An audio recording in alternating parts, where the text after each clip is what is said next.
Imagine you're embarking on a journey up a steep mountain. The initial steps feel invigorating. The air is crisp, and your spirit is high. But as you ascend, the trail becomes arduous, the incline sharper, and your muscles burn with each step. Doubt creeps in, whispering, "Does this feel worth it?" This challenging stretch, where many contemplate turning back, is akin to what Seth Godin calls the dip. Hey, if you came looking for wisdom on pushing through when everything in you wants to walk away, then welcome. You found the right place. You ever start something with a fire in your soul, only to feel that fire flicker when the real work begins? Funny how that works, huh? That moment, the one where progress slows, motivation evaporates, and you start questioning your entire existence. That, my friends, is called the dip. And it comes from a book that I read recently by Seth Godin. It has some very interesting things to say about the slump that we actually enter sometimes. The dip is not failure. The dip is the test.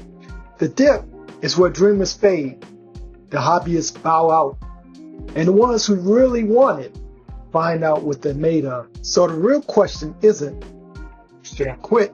It's, well, what would happen if I kept going? It's a question I ask myself when I wake up in the morning. And now that you're here, let's talk about it. Now, my man Seth Godin describes the dip as an inevitable phase where the fun and excitement and easy wins vanish, often leaving you alone with the grind. At first, everything clicks. You feel unstoppable. Learning a new martial art moves, exciting. Learning any new skill, awesome. Seeing early progress, addictive. Hitting that first wall where nothing seems to work, soul crushing. Now the dip isn't just punishment, it's the price of mastery. In my experience and on my long road to mastery in the martial arts, the dip is the long stretch between beginner's luck and real expertise. And especially with regard to martial arts, it's where most people turn back, not because they can't succeed, but because they mistake the struggle for failure. And as a mentor once told me, the struggle is good. That's not failure. To fail is to simply fall forward faster. And struggle is the proof that you're in the right. Now let's clear something up. Not everything deserves your blood, sweat, and meditation time. I had to learn that the hard way, whether it was with relationships, investments, the time spent on certain martial art forms, books I've been reading, for knowledge, many things. At some point you realize some things just aren't worth the effort. But of course, the question is, how do you know the difference? Seth suggests that maybe we should quit if you started just because you thought it was a cool idea, or maybe it seemed kind of trendy, something you just saw. Like in martial art movies. You know, we all get seduced by the action scenes, not realizing that those things are choreographed. So oftentimes, you don't usually care about the craft. It's just the idea of being good at it. And if you decide to go down that path, remember, you have to decide if the pain outweighs the purpose. For example, you pay your fee to join a martial arts school, and you realize after 2 weeks, you really hate that horse stance or that crane stance. And that footwork just seems awkward and you're falling over constantly. Hey, there's no harm in letting that one go, my friend. On the other hand, push through. Push through if the challenge frustrates you, but you still feel drawn to it. You like a good challenge. Or if the idea of quitting makes you feel worse than the idea of failing. Push through even if you see the smallest sign of progress. Now, you martial art practitioners know progress can be gradual. It seems to multiply in the beginning. We seem to make these big jumps in flexibility, coordination, and things like that. But then it starts to slow down over time. And again, even if you see the smallest sign of progress on your path, no matter how slow, push through. If your Kung Fu kicks are shaky, but you rather train for years than accepting just being the average kicker, push through. The difference, quitting the wrong thing makes space for pushing through the right things. It's an opportunity cost. You have to think, if I'm going to commit to this, what else could I be doing right now? It's a question you got to ask. Now, once you know that the path is worth it, here's how you break through the dip instead of becoming one of its casualties. We all know motivation fades, but discipline and commitment doesn't. So ask yourself, in the middle of that horse stance, what in the world, or why did I start? I'm sure you'll be asking that when you have to hold that crane stance for 2 minutes. Another question, what do I love about this beyond the end results? For me, it was the philosophy that you can apply to everyday life outside of the temple. But what about you? What do you love about your path? Now, how will this make me a better person? Who will I become if I decide to push through? Guarantee a much better person than you are at this moment.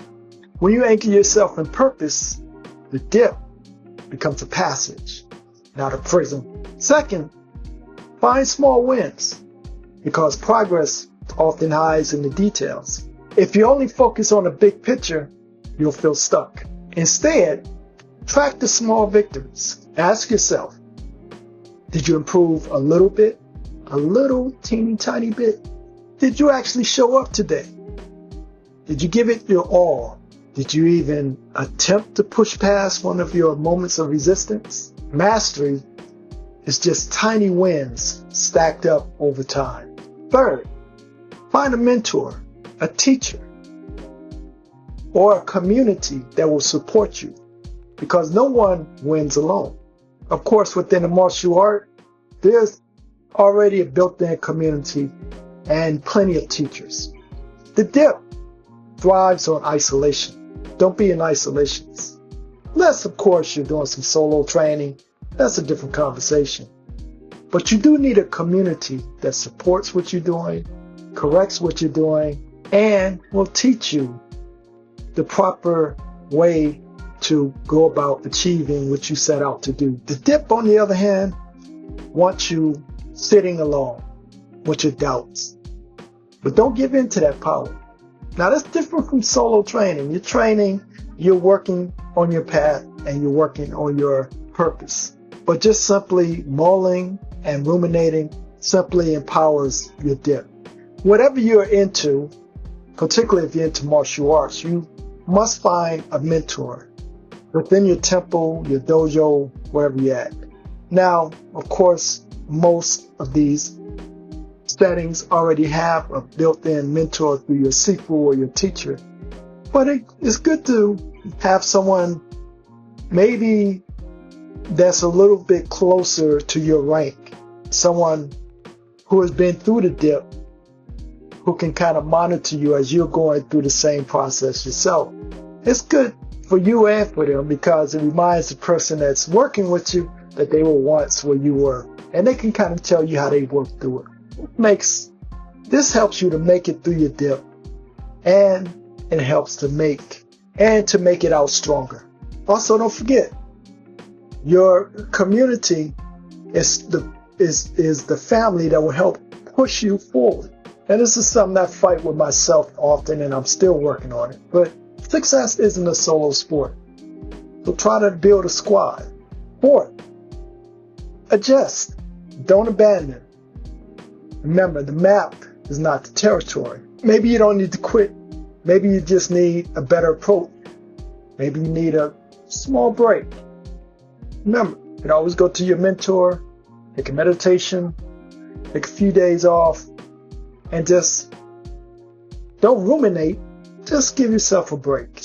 All creatives and people engaged in some art or practice or discipline hit blocks. What's the fix? For, say, like a writer, well, they simply write differently. But they don't stop writing. So maybe in the case of, say, martial arts, you don't start training. Maybe you go visit some other schools, or maybe you have a friend in a different art and you practice with them to gain some new insights. Everything plateaus, even businesses. But again, a fix is used as what we call a pivot strategy, but not shut completely down. I know from experience that Kung Fu students struggle, and I often tell them that the fix is to train smarter, not less. Create your own challenges. That makes it a bit more exciting and more like a game. More importantly, before you quit, ask, is there another way we can make this work? What's that? What's the worst time? The worst time to decide to quit is when you're knee deep in doubt. You have to decide ahead of time that you'll push through. If you wait until a dip, when you make your choice, you'll choose comfort over commitment every time. Trust me. And again, most people quit way too soon. No, it's not because they lack skill. And no, it's not because they lack passion, because they didn't realize how close they were. You'll find out the dip is actually where the magic happens, if you stay the course. So I have to ask you, are you going to push through? Drop a comment below. I want to hear your experiences. Thank you for watching. I go by the name Khonsura. I look forward to hearing from you. Stay inspired and inspirational.